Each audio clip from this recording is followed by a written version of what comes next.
আল্লাহ পাক নিজের উপর অবধারিত করে নিয়েছেন যে ব্যক্তি আল্লাহর সন্তুষ্টির জন্য গরমের সময় সওম রাখবে, গ্রীষ্মকালে সওম রাখবে, পিপাসার্ত থাকবে, আল্লাহ রাব্বুল আলামিন কিয়ামতের দিন তৃষ্ণার দিন তাকে পানি পান করাবেন ইনশাআল্লাহ তাআলা।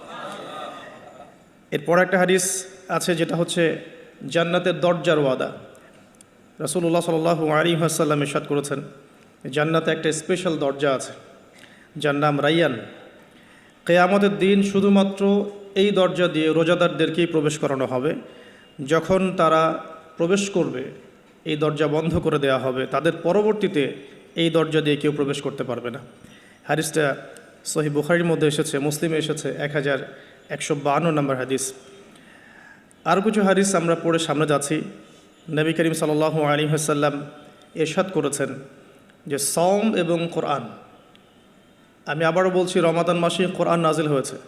আর এই হাদিসেও এসেছে সওম এবং কোরআন কিয়ামতের দিন বান্দার পক্ষে সুপারিশ করবে। সওম বলবে, ইয়া রব, হে আমার রব, আমি তাকে খাবার এবং যৌন প্রবৃত্তি থেকে বিরত রেখেছিলাম, অতএব তার ব্যাপারে আমার সুপারিশ কবুল করুন। কোরআন বলবে, হে আল্লাহ, আমি তাকে রাতের বেলা ঘুম থেকে বিরত রেখেছি, সে রাত জেগে আমাকে তেলাওয়াত করেছে, মানে কিয়ামুল লাইল এবং তাহাজ্জুদ এবং তারাবির সালাতে তেলাওয়াত করেছে, হে আল্লাহ, আপনি তার পক্ষে আমার সুপারিশ কবুল করুন। রাসূলুল্লাহ সাল্লাল্লাহু আলাইহি সাল্লাম বলছেন, তাদের উভয়ের সুপারিশই কবুল করা হবে ইনশাআল্লাহ তাআলা। হাদিসটা মুস্তাদরাক হাকিমে এসেছে 2000।